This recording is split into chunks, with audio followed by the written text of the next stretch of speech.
जय माता रानी के मित्रों, जय हनुमान बाबा की। कैसे हो मित्रों आप सब? आई होप आप सब बहुत अच्छे होंगे और स्वस्थ होंगे। आज की वीडियो में मैं आपको बताऊंगी कि माँ काली की साधना आप पहली बार कर रहे हैं तो आपको क्या सावधानियाँ रखनी चाहिए, और आप पहली बार माता काली की साधना कर रहे हैं, इससे पहले आपने माता रानी की साधना कभी नहीं करी है, तो आप किस विधि विधान से माता काली की पूजा साधना कर सकते हैं ताकि पूजा का आपको संपूर्ण फल प्राप्त हो सके। अब मित्रों, जैसा कि आप सभी जानते हैं कि माता काली उग्र देवी हैं, इनकी साधना उग्र है, इसलिए आप माता काली की साधना बिना गुरु की आज्ञा लिए ना करें। इस साधना में गुरु होना आवश्यक है और माता के मंत्रों में प्रचंड ऊर्जा होती है जिससे साधक वह आसानी से संभाल नहीं पाता। मित्रों, जो भी आप में से नए साधक हैं जो माता काली की साधना करने चाहते हैं या फिर जो माता काली की साधना कर रहे हैं और उनको नेगेटिव रिजल्ट्स दिखाई देते हैं, उनको मैं बताऊंगी कि आपको किस तरीके से माता काली की साधना करनी चाहिए।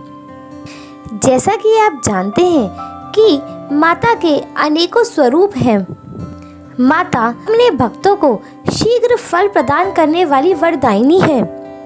इनकी साधना से साधक कुछ भी प्राप्त कर सकता है। अब मित्रों, आप सभी जानते हैं कि हर मनुष्य के जीवन में कोई ना कोई चीज़ की कमी होती है, इसलिए माता रानी की साधना करके साधक के जीवन में पूर्णता आने लगती है।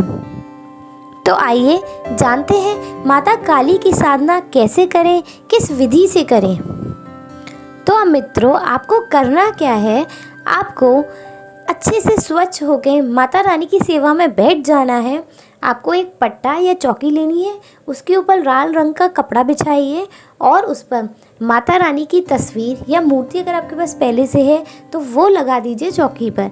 अगर आपके पास माता रानी की तस्वीर नहीं है और आप बाज़ार से लेके आते हैं तो मित्रों याद रखिए, अगर आप गृहस्थ में हैं तो थोड़ी सौम्य तस्वीर लेके आइए।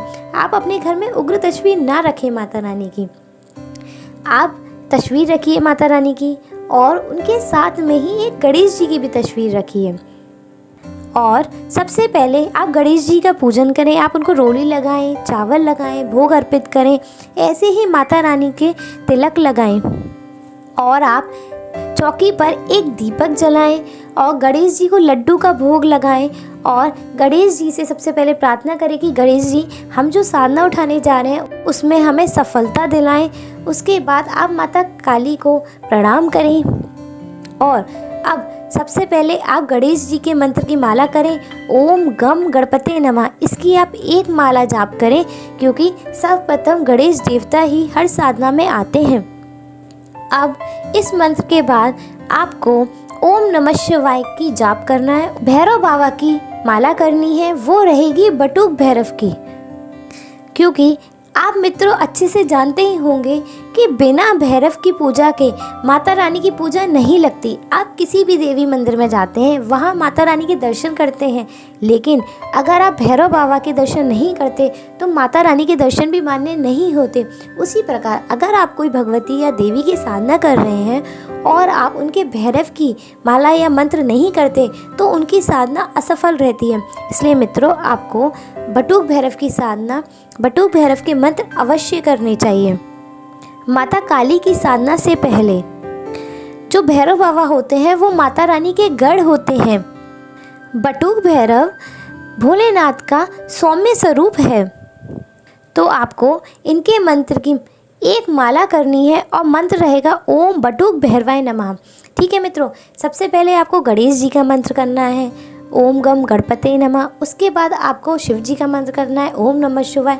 उसके बाद आपको भैरव बाबा का मंत्र करना है, ओम बटुक भैरवाय नमः। अब इसके बाद आपको माता काली के मंत्र की साधना उठानी है।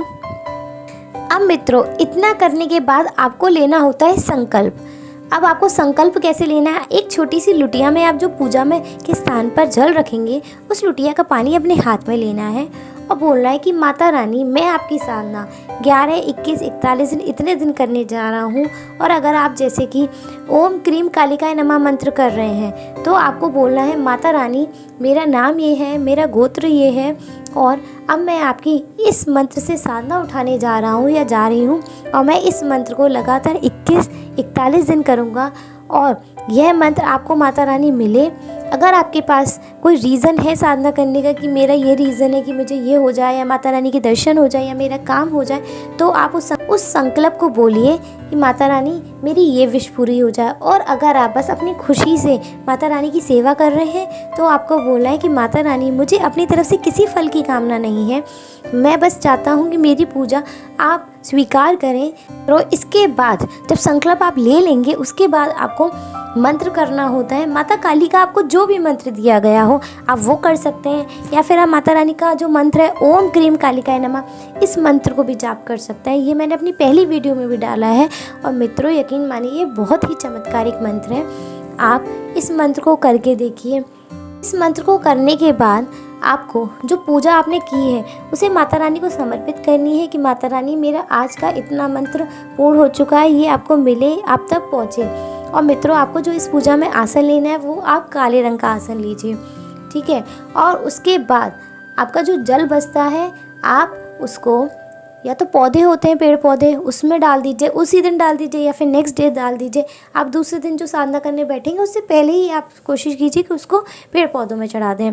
और जो माता रानी का आप आसन लेते हैं बैठने का, आप वहीं की वहीं उसे मोड़ के साइड में रख दीजिए, अच्छी जगह पे, स्वच्छ जगह पे रखिए। और जैसे दूसरे दिन आप लेंगे तो उस आसन पे अपने माथे से लगा के दोबारा बैठ जाइए उस आसन पे पूजा करने के लिए। मित्रों तो आप इस तरीके से माता काली की साधना उठा सकते हैं, आप माता काली को प्रसन्न कर सकते हैं। और मित्रों कुछ सावधानियां सुनिए कि जो आपको माता काली की साधना में ध्यान रखनी होती है। साधकों को क्या होता है कि जब माता काली की साधना करने बैठते हैं तो उनके साथ बहुत सारे विघ्न आने लगते हैं। कभी उनको बहुत ज़ोर से गुस्सा आने लगता है, घर में कलह होने लगती है। तो मित्रों आप उन सब चीज़ों से घबराएं ना। ये माता काली हमेशा, चाहे माता काली हो चाहे कोई भी हो, वह आपकी परीक्षा अवश्य ही लेती हैं।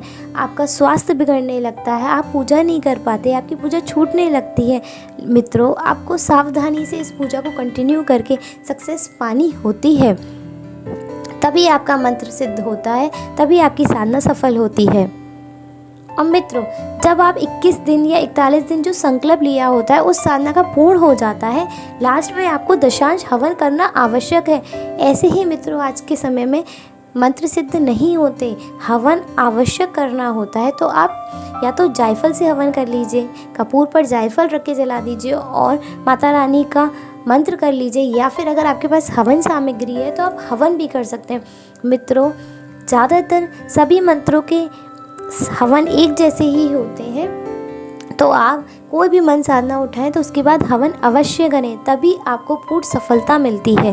ठीक है मित्रों, अगर आपको मेरी वीडियोस अच्छी लगती हों तो प्लीज़ उसको लाइक करें और मेरे चैनल को सब्सक्राइब करें। धन्यवाद।